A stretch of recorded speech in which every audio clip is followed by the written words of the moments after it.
नमस्कार। बड़ी खबर पर बड़ी और सार्थक बहस के साथ हम लेकर हाजिर है 5 की पंचायत। मैं हूं आपके साथ रीमा पाराशर। तपस्वी कौन होता है ये हमें या जो भी बच्चे स्कूल जाते हैं, किताबों में, ग्रंथों में अलग अलग तरीके से इसकी परिभाषा दी गई है, लेकिन सब बना दिया है। तपस्या को अब तक माना जाता था कि एक कठिन चीज है जो हर कोई नहीं कर सकता। बहुत मेहनत की जरूरत होती है, एक तप करना पड़ता है, अपना पूरा जीवन खपाना पड़ता है, तब जाकर कोई तपस्वी बनता है। और तपस्वी के चरणों की धूल भी अगर मिल जाए तो ये माना जाता है हमारे ग्रंथों में, पुराणों में, कि बहुत बड़ी बात होती है। उनके साथ साक्षात्कार हो जाए तो ऐसी पार्टी है, उसका एक ट्वीट आता है और खास मेहमान हमारे साथ जुड़ेंगे। लेकिन इन सब के बीच, इस तपस्या और तपस्वी की इस ट्वीट के बीच में एक और खबर बड़ी सामने आई। वो ये थी कि उद्धव डिनर किया गया था, मल्लिकार्जुन खड़गे की तरफ से दिया गया था। उसमें शिवसेना उद्धव गुट ने शामिल नहीं होने से पूरी तरह से एक तरीके से अपने आप को अलग कर लिया था, वो शामिल नहीं हुए। लेकिन आज सुर बदले हुए दिख रहे हैं। तो अब ये उद्धव ठाकरे की कौन सी मजबूरी है कि हर गलती को माफ करते हुए, अपनी विचारधारा को साइड में रखते हुए अब वो साथ में आने की बात कर रहे हैं। उधर जेडीयू यानी नीतीश कुमार कुछ और बीजेपी नरेंद्र मोदी को हटाना है, हराना है। इस पर जरा राहुल गांधी सोचता है मेरा नाम सावरकर नहीं है, नहीं बनाया। कांग्रेस को ये पच नहीं रहा है कि मोदी गरीब का बेटा कैसे देश का प्रधानमंत्री बन गया और पिछड़ा समुदाय का है। काला कुर्ता पहन करके विरोध किया है सरकार का, जनतंत्र को बचाने के लिए पहले बार ऐसा हुआ है। हम वहाँ भी नहीं पहुँचे हैं और डेफिनेटली हम ये मानते हैं कि वीर सावरकर जी का अपमान नहीं होना चाहिए। राहुल गांधी जी सच कह रहे हैं, वो सावरकर नहीं है। स्वतंत्र वीर सावरकर बनना, ये राहुल गांधी जी की 100 पुश्तैनी भी कुछ करे मेहनत तो भी नहीं हो सकते। अगर वो सावरकर का सम्मान करते हैं तो उन्होंने आवाज बुलंद करना संसद और संसद के बाहर ये अपराध है। राहुल गांधी जो बार बार, और जो एक सवाल ये भी मैं पूछना चाहूंगी कि राहुल गांधी के जो एडवाइजर हैं, तथाकथित कुछ एडवाइजर तो हैं राहुल गांधी के, जो लगातार उनको प्रेस कॉन्फ्रेंस में तो दिखाई देता ही है, कभी कुछ चूक हो जाती है, कोई गलती हो जाती है तो उनको दुरुस्त भी करने की कोशिश वो एडवाइजर करते हैं। तो ये जो राहुल गांधी के तथाकथित एडवाइजर्स, क्या वो उनको ठीक से एडवाइज नहीं कर रहे हैं कि उनको क्या बोलना है?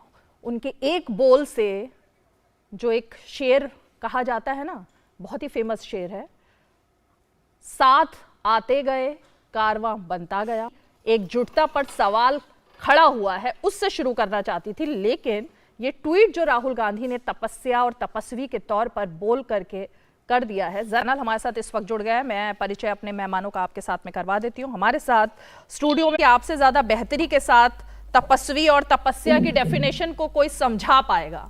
तो पहले तो जरा दर्शक ये समझ लें कि तपस्या का मतलब क्या होता है और तपस्वी किसको कहा जाता है। देखिए रीमा जी, तपस्या का मुनि महात्मा और वो सब जो भारत भूमि पर प्रकट हुए हैं, भारत भूमि पर अवतरित हुए हैं, हमें उन तपस्वियों की बात करनी चाहिए। लेकिन यहाँ जब तपस्वी शब्द का प्रयोग किया जाता है, राजनीतिक दृष्टिकोण से देखना चाहिए, क्योंकि कोई भी चीज़ राजनीति में, अब अगर आप कहा जाए कि भाई मोदी जी ने एक बार कहा कि भाई मोदी जी के लिए कहा गया, हमारे प्रधानमंत्री जी के लिए उन्होंने खुद भी कहा कि हम तो फकीर हैं, चल देंगे झोला उठा के, तो क्या वो वाले फकीर माने जाएंगे जो भिक्षा मांगते नहीं? ऐसे ही राहुल गांधी को जब ये कहा जाता है कि वो तपस्वी हैं या वो कह रहे हैं कि मैं तपस्वी हूँ, तो उसका तात्पर्य ये नहीं कि किसी हिमालय की का मेरा स्वार्थ ना हो। जो व्यक्ति सच बोलने की हिम्मत रखता हो, जो व्यक्ति अहिंसा के रास्ते पे चलता हो, सर्वधर्म संभाव में विश्वास रखता हो, विश्व बंधुत्व के उद्घोष को अपनाता हो, वसुधैव भी एक बहुत अच्छे इंसान हैं। और इस दृष्टिकोण से उन्हें, अगर भारत जोड़ो यात्रा उन्होंने की, 3500 किलोमीटर से ज्यादा पैदल चले, लेकिन मुझे समझ में ये नहीं आ रहा कि राहुल गांधी अध्यक्ष भी बने थे, अब अगर चुनाव हार जाते हैं अमेठी से भी और उनकी पार्टी भी हार जाती है, तो फिर उन्होंने एक नैतिक आधार पर अगर वो हट गए तो इसमें कौन सी तपस्या थी, ये मैं समझने की कोशिश कर रही थी। आज की डेट में भी राहुल गांधी ने ऐसी कौन सी तपस्या की है जिसको राष्ट्रीय नेता ने अपने पद से नैतिक जिम्मेदारी लेते हुए इस्तीफा नहीं दिया।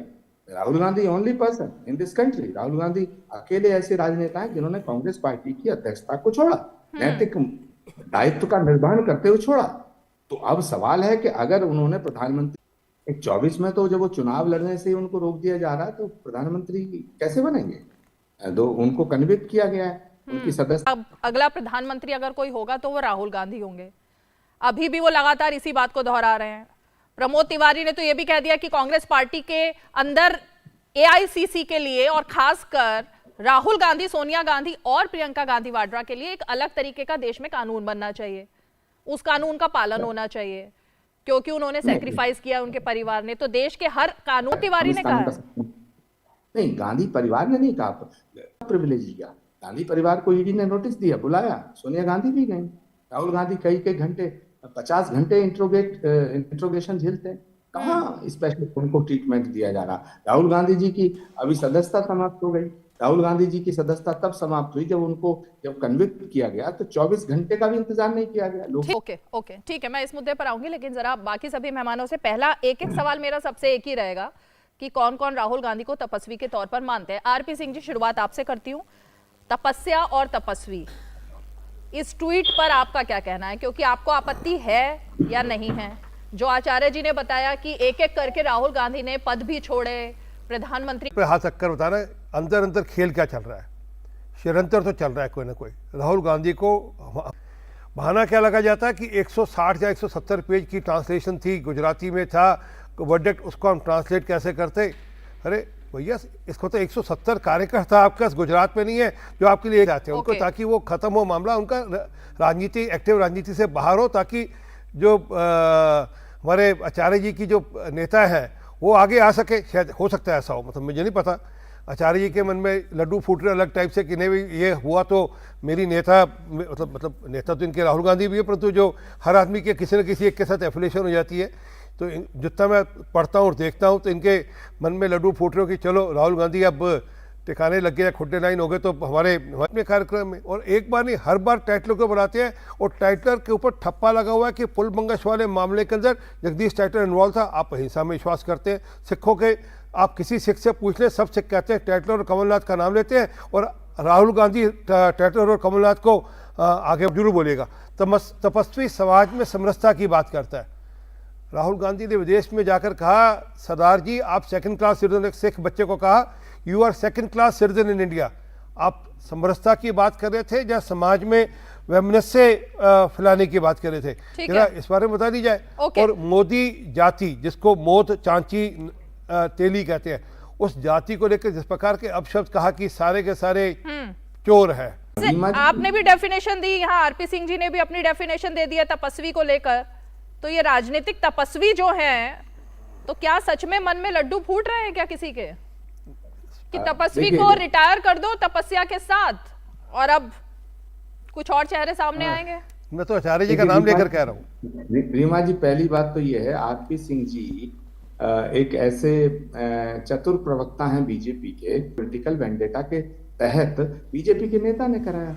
दूसरी बात, कांग्रेस पार्टी ने तो 2 साल से उनसे कहा कि भाई आप अध्यक्षता स्वीकार कर लो, लेकिन उन्होंने कहा नहीं, मैं अध्यक्षता स्वीकार नहीं करूंगा, मैं और मेरा परिवार कांग्रेस पार्टी का अध्यक्ष नहीं होगा। तो उन्होंने उस बात को अमल में लाए, उन्होंने खरे उतरे उस पर, अपनी प्रतिज्ञा को पूर्ण किया।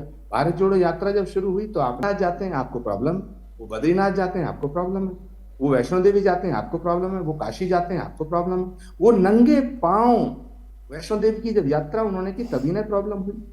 और तो और भारत जोड़ो यात्रा, पैदल चलने की यात्रा, पद यात्रा, जिसका सबको समर्थन करना चाहिए था, उसका भी इन्होंने विरोध किया, उसे डैमेज करने की कोशिश की। आज राहुल गांधी की अगर कन्विक्ट हो गए हैं तो सदस्यता उनकी रद्द हो चुकी है। और मुझे ऐसा लगता है कि बीजेपी चाहती है कि लोकसभा में जब वो कन्विक्शन इससे नहीं होगा तो लोकसभा लड़ने की स्थिति में नहीं होंगे, तो फिर क्या करे कांग्रेस? मतलब बीजेपी डरी हुई है राहुल गांधी से? नहीं, मैं ऐसा नहीं कहता। वही मतलब हुआ ना, राहुल गांधी को सांसद बनने से रोकने के पीछे तो यही मंशा होगी बीजेपी की। मैं ये नहीं कह रहा कि बीजेपी डरे। बीजेपी क्यों डरेगी? बीजेपी इतनी ताकतवर पार्टी है, बीजेपी डराना चाहती है।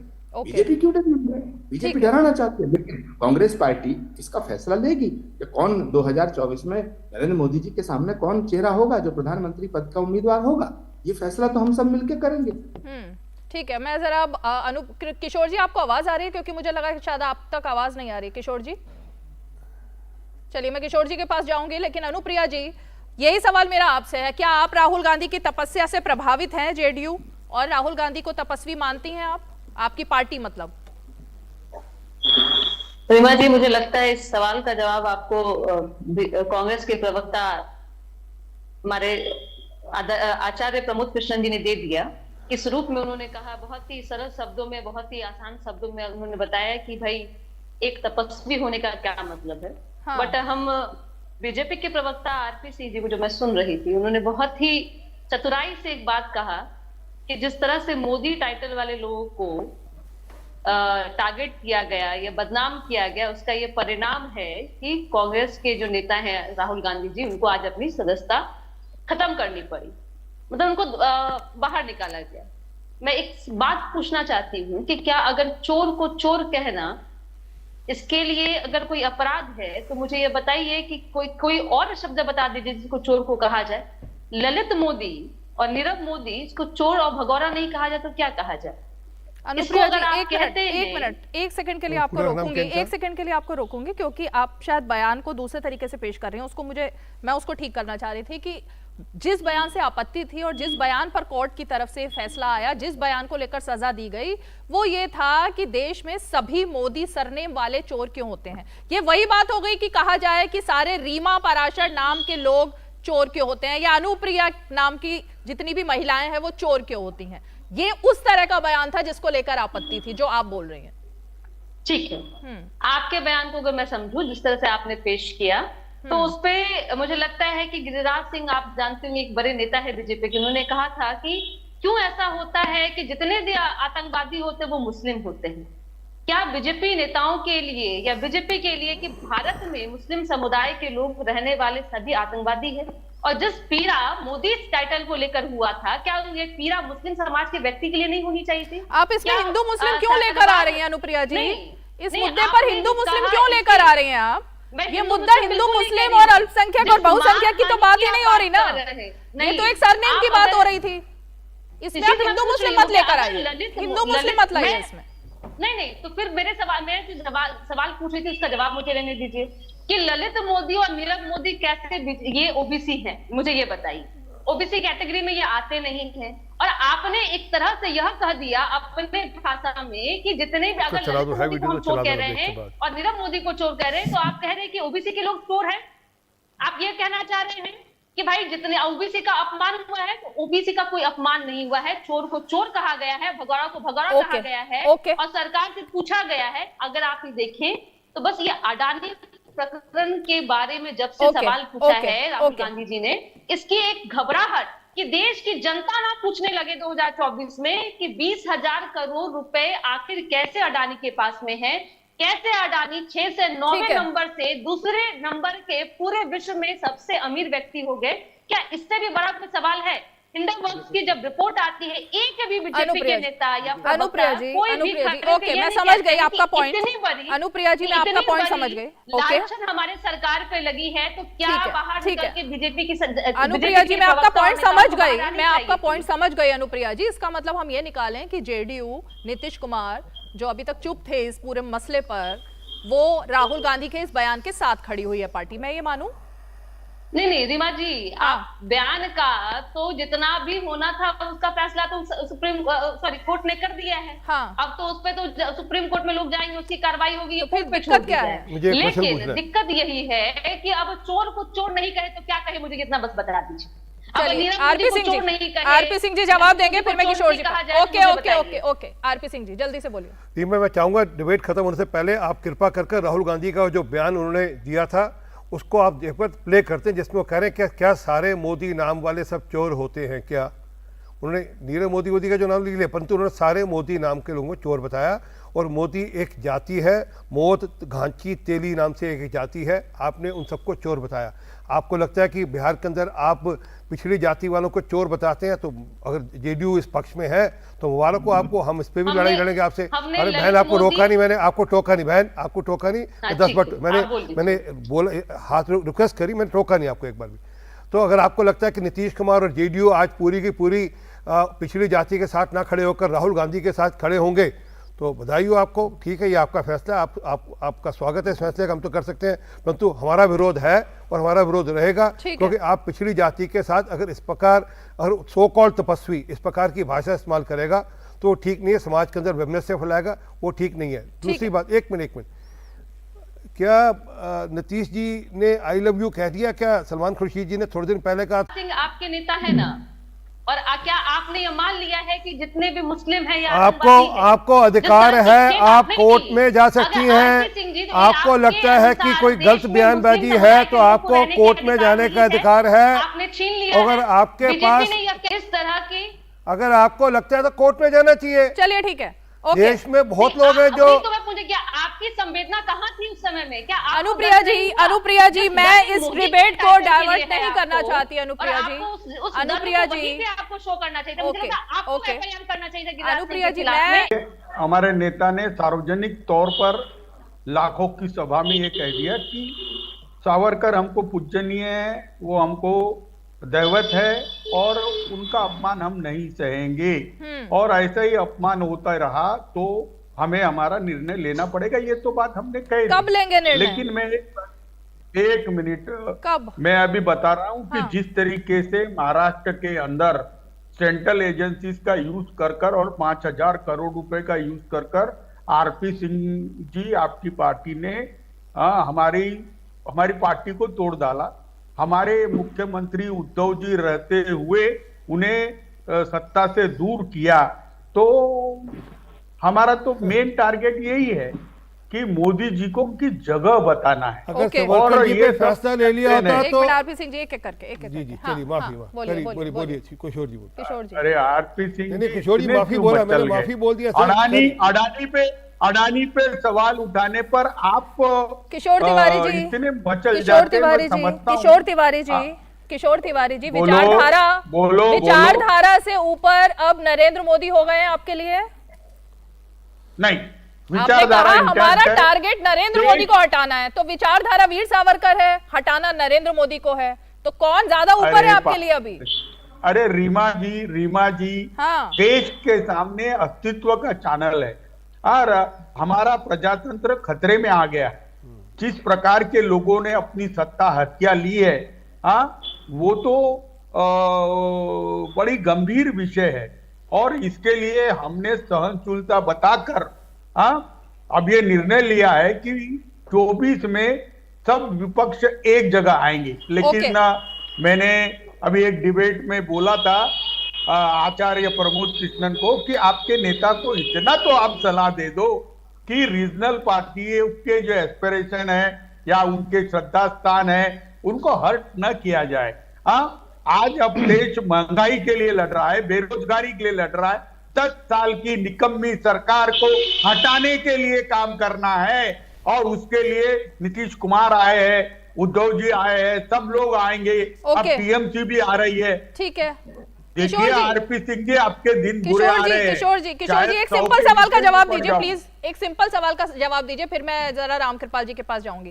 किस बात से आप लोग ज्यादा हर्ट हैं, उद्धव ठाकरे के हटने से सीएम पोस्ट से या फिर कि वीर सावरकर के अपमान से? कौन सी बात ज्यादा हर्ट कर रही है आपकी? कुबड़ियां बीजेपी ने जिस तरीके से बाला साहेब ठाकरे के बच्चे से बर्ताव किया वो चीज बहुत ही गंभीर है। और आज महाराष्ट्र एक क्लासिक एग्जांपल है कि आप सत्ता का दुरुपयोग करके लोक नियुक्त सरकार को गिरा सकते हैं। ठीक है, आज तो हमारा टारगेट मोदी को हटाना है। तो किशोर जी, वीर सावरकर का अगर 2024 तक इसी तरह अपमान राहुल गांधी करते रहेंगे, आप लोग साथ देते रहेंगे? नहीं, अगर सावरकर का अपमान इसके बाद होता है तो हमारा कोई तो बीजेपी से झगड़ा थोड़ी है। मोदी शाह छोड़ दो तो सब अच्छे हैं, तो ये अभी लास्ट वार्निंग है, बीजेपी के साथ तो 25 ये लास्ट 25 वार्निंग है क्या साल तो किशोर जी? उनके लास्ट वार्निंग थी इस बार, लास्ट वार्निंग दी है आपने? उद्धव जी ने क्लासिक ढंग से बता दिया है, और उद्धव जी की बात ये आखिरी बात होती है आखिरी, ओके। अभी, और ठीक है। इसके बाद हम निर्णय लेंगे। वैसे भी हम बीजेपी से कोई ज्यादा 2.5 साल तो हुए हमको आके। ठीक है रामकृपाल जी, बीजेपी ओके समझ गए। रामकृपाल जी, लास्ट वार्निंग और लास्ट बार माफ कर दिया है एक तरीके से उद्धव ठाकरे ने राहुल गांधी को, ये अब किशोर जी ने बता दिया है कि माफी हो गई, सब खत्म, अगली बार अगर अपमान होगा तो अब अगली बार सहन नहीं होगा। तो एक तरीके से माफी भी हो गई है, साथ भी आ गए हैं 2024 के लिए। तो ये किस तरीके की खिचड़ी पक रही है, मैं जब जरा समझना चाह रही थी, क्योंकि मुझे पिछली बार जब भारत जोड़ो के दौरान वीर सावरकर का अपमान किया था राहुल गांधी, लेकिन आप चलिए 40 मिनट के बाद ही सही, कम से कम एक आम आदमी को मौका तो मिला है। मैं तो आम आदमी को रिप्रेजेंट कर रहा हूं। देखिए, आपका सवाल जो है, मैं इतने देर से सुन रहा था, हर प्रवक्ता अपनी पार्टी का पक्ष लेके, अपनी छतरी लेके खड़ा होगा, किशोर तिवारी जी शिवसेना की बात करेंगे, लेकिन जो पॉइंट आपका सवाल इस बात का, जो तपस्या वाली बात है, मैं केवल यह कह रहा हूं कि राजनीति में आचार्य प्रमोद जी मेरे बहुत सम्मानित व्यक्ति हैं, और उन्होंने एक बात अपने जब कहते कहते उन्होंने एक बात कही थी कि कांग्रेस के भीतर ही कुछ ऐसे लोग हैं जो राहुल जी को गलत दिशा की ओर ले जाते हैं। देखिए, तपस्वी होना राजनीति में, अगर आप अभी कुछ दिन पहले तो विदेश में जाकर के लोकतंत्र की रक्षा के लिए दूसरों को आमंत्रित कर रहे थे। दिनकर की एक लाइन है जिसमें वो कहते हैं कि रेरो की युधिष्ठिर को न यहां जाने दे उनको स्वर्ग धीर, पर फिरा हमें गांडीव धनुष लौटा दे अर्जुन भीम वीर। यानी युधिष्ठिर जो है उनको जाने दो स्वर्ग, मैं तो लड़ने वाला चाहिए। राहुल जी को जो लोग तपस्वी बनाना चाहते हैं, कुल मिलाकर के मुझे ऐसा लगता है कि जो तपस्वी होता है वो तो सन्नस्तम मया सब कुछ छोड़ करके वो तपस्या करता है। राजनीति में तपस्या नहीं होती, राजनीति में नेतृत्व के लिए संघर्ष होता है। और एक राष्ट्रीय पार्टी का डिफैक्टो चीफ को आप अगर आज तपस्वी बना करके किनारे कर रहे हैं कांग्रेस पार्टी, तो मैं समझता हूं कि ये दुखद है। ये राहुल, मुझे तो लग रहा था कि ये जो कुछ भी हुआ है गुजरात की सूरत की अदालत से, उसके बाद कांग्रेस को एक नई चीज मिलेगी और एक नए तेवर के साथ राहुल मैदान में उतरेंगे होंगे। लेकिन खुद कांग्रेस से जिस तरह के बयान आते हैं, तो लगता यह है कि 2024 के पहले इन लोगों ने मान लिया है कि इनके भरोसे मत रहिएगा। जितने सारे मैसेज जा रहे हैं आप ये देखिए, अभी किशोर तिवारी क्या कह रहे हैं, अरे हम तो 2.5 साल ही दूर रहे हैं ना, मतलब इशारा साफ है।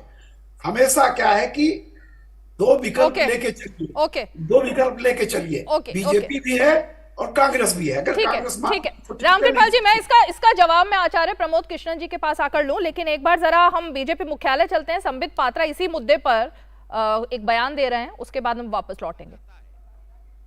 भ्रष्टाचार में वो आकंठ लिप्त है, उसके बाद भी यह पार्टी आज प्रधानमंत्री नरेंद्र मोदी के लिए इस प्रकार की भाषा का प्रयोग कर सकती है। पहले भी अरविंद केजरीवाल जी ने, आप याद करिए, प्रधानमंत्री नरेंद्र मोदी जी के लिए साइकोपाथ और कावर्ड जैसे घिनौने शब्दों का प्रयोग किया था। जनता जनार्दन ने सबक सिखाया था, जनता जनार्दन ने इनको जमानत जब्त कराया था पूरे भारतवर्ष में। सर्जिकल स्ट्राइक के ऊपर सवालिया निशान लगाने का काम अरविंद केजरीवाल ने किया था, उसका नतीजा अरविंद केजरीवाल जी को पूरे भारतवर्ष में भुगतना पड़ा था। आज पुनः अरविंद केजरीवाल जी बौखलाहट में उसी भाषा के स्तर पर लौट के आए। हिंदुस्तान की जनता है, वो जानती है जवाब कैसे देना है। और जहां तक मोदी जी का सवाल है, मोदी जी क्या है, विकास के लिए देश में क्या काम कर रहे हैं, इन विषयों को लेकर जनता जनार्दन पूरी तरह से आश्वस्त है और पूरी तरह से मोदी जी के साथ है। हर सच्चाई से जनता वाकिफ है। और मुझे तो आश्चर्य इस बात का हो रहा है कि आज कांग्रेस पार्टी की तारीफ केजरीवाल जी कर रहे हैं। कि जिस प्रकार से कांग्रेस पार्टी ने जो भ्रष्टाचार नहीं किया, भारतीय जनता पार्टी और मोदी जी ने कर लिया। ये जो कवर फायर देने का काम कांग्रेस पार्टी को अरविंद केजरीवाल जी कर रहे हैं, उसके पीछे का एक ही कारण है, और वह कारण है दोनों कांग्रेस और आम आदमी पार्टी एक ही थाली के चट्टे बट्टे हैं। जितने भ्रष्ट कांग्रेस उतनी ही भ्रष्ट आम आदमी पार्टी। भ्रष्टाचार में दोनों के बीच कंपटीशन है। ये वही आम आदमी पार्टी है जिसके अरविंद केजरीवाल एक सूटकेस लेके चलते थे और कहते थे इस सूटकेस के अंदर सारी पोल पट्टी बंद है सारी नेताओं की, मैं खोल दूंगा तो देश के सारे नेता जेल चले जाएंगे, एक एक कांग्रेसी जेल चला जाएगा।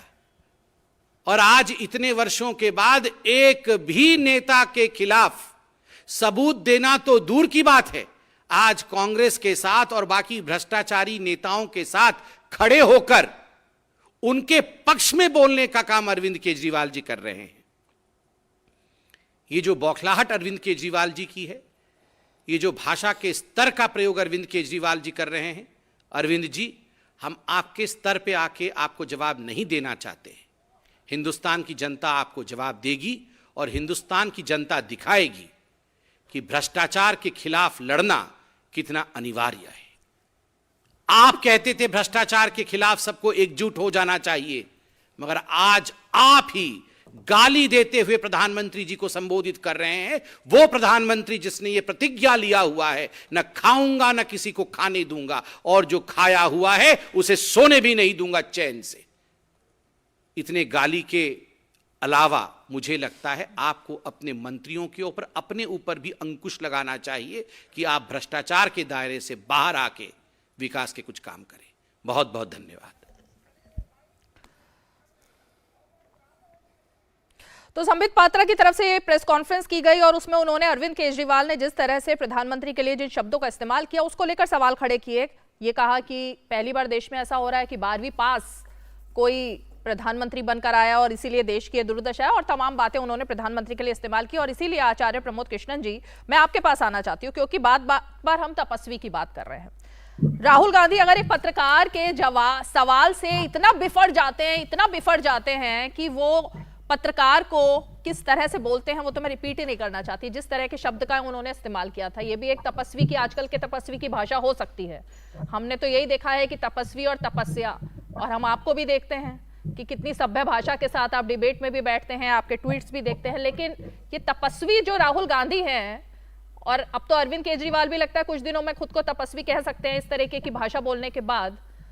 तो वही जानना चाह रही थी, क्या प्रियंका गांधी वाड्रा ही अब आगे आएंगी, क्योंकि राहुल तो फेल से साबित हो रहे हैं आपकी पार्टी के लिए? रीमा जी, कई सवाल दाग दिया आपने, AK-47 की तरह धार धार करके कई सवाल दाग दिए, तो मुझे जवाब देने का मौका दीजिएगा। पहली बात यह है कि आपने राहुल गांधी जी के विषय में कहा कि वो पत्रकार के सवाल का जवाब देते हैं तो बड़ा गलत तरीके से देते हैं। हो सकता है कि कभी कभी मनुष्य की मनोदशाएं होती हैं, वो कहना अगर कुछ चाहते हैं और उसमें थोड़ा सा तल्खी आ जाती है, लेकिन कम से कम वो पत्रकारों का जवाब तो देते हैं। हमारे प्रधानमंत्री जी से तो पत्रकारों को सवाल करने का अधिकार भी नहीं है। दूसरी बात, आपने कहा प्रियंका गांधी होनी चाहिए, तो निश्चित रूप से प्रियंका गांधी एक बहुत लोकप्रिय चेहरा है देश में, और सारे विपक्ष में उनसे ज्यादा लोकप्रियता के दृष्टिकोण से और कोई चेहरा नहीं है, महिला है। थर्ड पॉइंट ये है कि देश का प्रधानमंत्री के पद का कैंडिडेट कौन होगा ये तो सारे मिलकर डिसाइड करेंगे, लेकिन हाँ, लोकप्रियता के दृष्टिकोण से और एक्सेप्टेबिलिटी के दृष्टिकोण से, और मैं समझता हूँ कि क्रेडिबिलिटी के दृष्टिकोण से अगर देखा जाए तो प्रियंका गांधी एक सशक्त चेहरा है।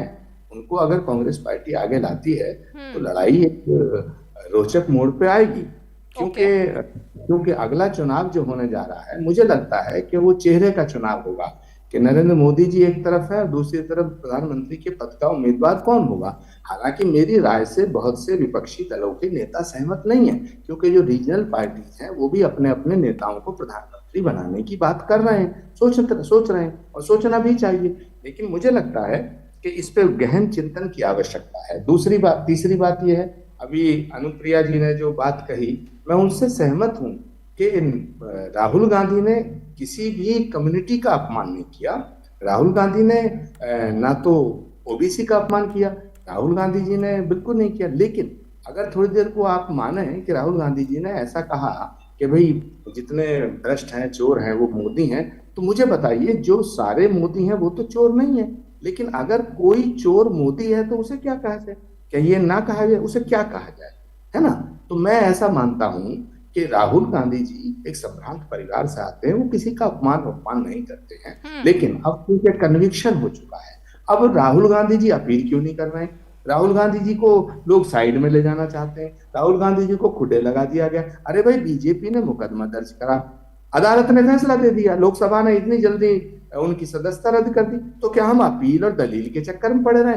एक अदालत होती है, सबसे बड़ी अदालत जनतंत्र में होती है, जनता की अदालत। जनता की अदालत में हम कहेंगे, और हम जनता की अदालत को ही ये कहेंगे कि हमारा अब कोई सहारा नहीं बचा है। हम आपके बीच आए हैं, और आपके बीच आए हैं तो आप हमें शक्ति दीजिएगा, आप हमें समर्थन दीजिएगा, आप हमें सहयोग दीजिएगा, आप हमें शुभाशीष दीजिएगा। तो मैं समझता हूँ कि 2024 के लिए सारा विपक्ष एक होगा या नहीं होगा, ये मुझे अभी नहीं पता, क्योंकि रीजनल पार्टीज के कुछ ऐसे इश्यूज होते हैं जो राष्ट्रीय दलों से मेल नहीं खाते। मगर जब हम कभी बड़े टारगेट को अचीव करना चाहते हैं, जब हमारा लक्ष्य बड़ा होता है, तो हमें एक मिनिमम कॉमन प्रोग्राम बात करनी पड़ेगी।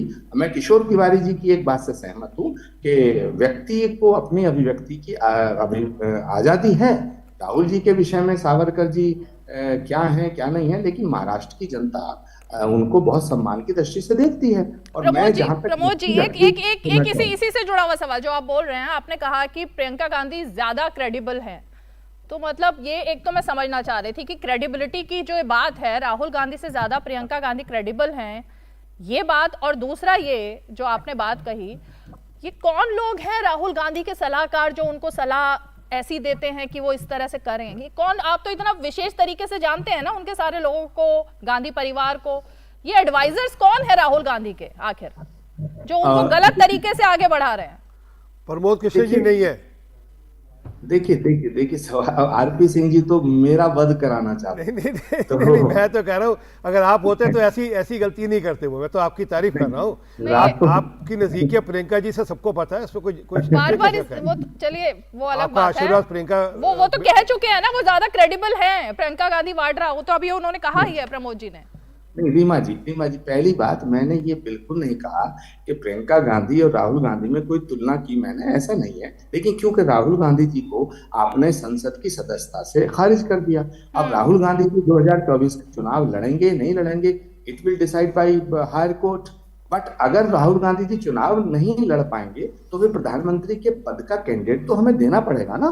तो मैं सारे विपक्ष से अपील करना चाहता हूँ कि इस पर चिंतन करें, और मुझे लगता है कि सारे विपक्ष को अगर हम मद्देनजर रखें तो Priyanka Gandhi is the most popular face of this country, उनको आगे किया जाना चाहिए, ये मेरा विचार है। और जहां तक किशोर तिवारी जी की भावनाओं का सवाल है, उसका सम्मान होना चाहिए, क्योंकि देश की आजादी में अगर किसी ने एक दिन भी जेल काटी है तो हमें उनका सम्मान करना है। ओके, रामकृपाल जी, आपकी मुस्कुराहट देखकर मैं आ रही हूँ आपके पास। लास्ट कमेंट आप ही से लूंगी मैं इस पूरे वक्तव्य पर। लेकिन किशोर जी, प्रियंका गांधी वाड्रा ने आज तक कभी वीर सावरकर का राहुल गांधी की तरह तो अपमान नहीं किया, तो क्या आपको एक्सेप्टेबल है प्रियंका गांधी वाड्रा आगे के लिए कि उन्हीं के साथ अब पैक्ट किया जाए? और जरा अनुप्रिया जी से भी पूछूंगी ये सवाल। किशोर जी, नहीं, आचार्य फिर दोबारा माफी मांगने का मौका ही नहीं पड़ेगा ना, अगर वो शख्स ही नहीं रहेगा जो बार बार ऐसा करता है जिसको माफ करना पड़े बार बार। अरे रीमा जी, बोलने दे दो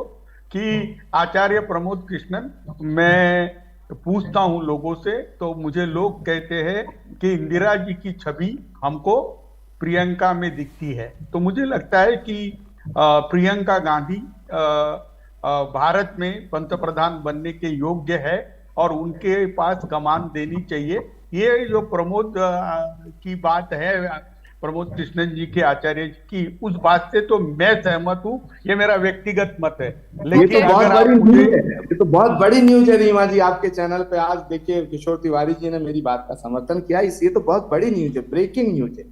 और मैं मेरी राजकीय, मुझे पता है प्रमोद जी आप पहले पत्रकार भी रह चुके हैं, इसलिए आप खबर को पकड़ लेते हैं कि कौन सी ब्रेकिंग न्यूज है और कौन सी कहां पर चलनी चाहिए। मैं समझ गई किशोर जी। नहीं, एक बात है, मैं अगर पॉलिटिकल बात करूं तो महाराष्ट्र में जैसे कांग्रेस ने उद्धव जी का नेतृत्व माना था, वैसे राष्ट्रीय स्तर पे भी उद्धव जी का नेतृत्व माने। ऐसे ही सभी विपक्षी दलों से मैं रिक्वेस्ट करूंगा। लेकिन जब भी मैं प्रियंका का चेहरा देखता हूं, मुझे प्रियदर्शनी इंदिरा जी की याद आती है। ठीक है, ठीक है, जल्दी से अनुप्रिया जी जवाब देंगे, फिर मैं बाकी दो मेहमानों के पास। अनुप्रिया जी, प्रियंका गांधी वाड्रा या राहुल गांधी? देखिए, ये विपक्षी एकता की बात है और सभी दल बैठ करके ये तय कर लेंगे। मुझे लगता है मैं यहाँ बोलूं और इस पे और कोई भी मोहर लगने वाली बात नहीं है। बट संबित पात्रा जी को आपने बीच में हमारे डिबेट में सुनवाया, तो मुझे लगता है कि संबित पात्रा जी बोलते बोलते भूल गए। जिस तरह से आप कांग्रेस के राहुल गांधी जी के सलाहकार के बारे में पूछ रही थी, मुझे लगता है कि बीजेपी को एक बार अपने ऊपर भी झांक लेना चाहिए। उन्होंने कहा कि हम ना खाएंगे, ना किसी को खाने देंगे और ना सोने देंगे। तो ललित मोदी और नीरव मोदी सो रहे हैं विदेशों में। दूसरी बात उन्होंने कहा है कि भाई ऐसी कौन सी गठजोड़ हो जाती है। अनुप्रिया जी, रीमा जी को एक बहुत ही चतुराई से इन्हें एक बहुत अच्छा काम करती हैं, ये कि दूध में नींबू डाल देती हैं। तो सर उन्होंने सर मैं तो सवाल पूछ रही हूँ, अब उन्होंने घुमा दिया तो मैं क्या करूँ? वो तो घुमा देती हैं बात को अनुप्रिया जी।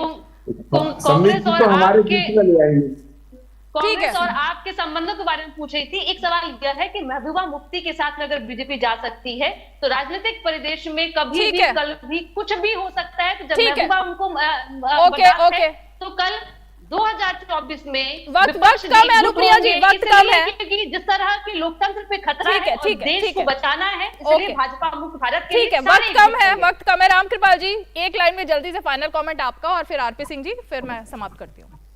देखिए, मैं विपक्ष के लिए आज यही कहूंगा कि निकले थे कहां जाने के लिए, पहुंचे हैं कहां मालूम नहीं। अब अपने भटकते कदमों को मंजिल की निशा मालूम नहीं। एक लाइन और कह दूं, गैर कांग्रेसी गैर भाजपाई कोशिश से 6 प्रधानमंत्री इस देश में 70 साल में हुए हैं और 6 ने मिलकर के सिर्फ 6.5 साल राज किया। कोई 2.5 साल के ऊपर नहीं गया। तो मुबारक हो। अगर प्रियंका होती हैं तो कोई बात नहीं तो वही आए के गुजराल चंद्रशेखर चौधरी, चरण मुरारी देसाई, 11 महीने 7 महीने 2.5 साल। जनता इस तरह के किसी प्रयोग को मानने वाली नहीं है। ठीक है, आप लोग सच्चाई के साथ रूबरू हुई। ओके, आरपी सिंह जी जल्दी से। मुझे तो परिवारवाद फिर आ जाता है वहीं अगर प्रियंका गांधी आती हैं तो। चलिए, वो सबको पता है कि कांग्रेस का सारा मामला परिवार से आगे बढ़ता नहीं, और अफसोस है कि आचार्य जी ने इतने पढ़े लिखे, इतने सूझवान होते हुए भी आज उन्होंने जाति सूचक जो शब्द राहुल गांधी ने बोले उसके बावजूद उसको क्लीन चिट दे दी। परंतु एक बात कहना चाहूंगा आचार्य जी, लाखों करोड़ों रुपए की नेशनल हेराल्ड की संपत्ति हड़पने के बाद कोई तपस्वी नहीं हो सकता। ओके, चलिए बहुत बहुत शुक्रिया, और आज शो में आप सब लोग शामिल हुए उसके लिए बहुत बहुत धन्यवाद।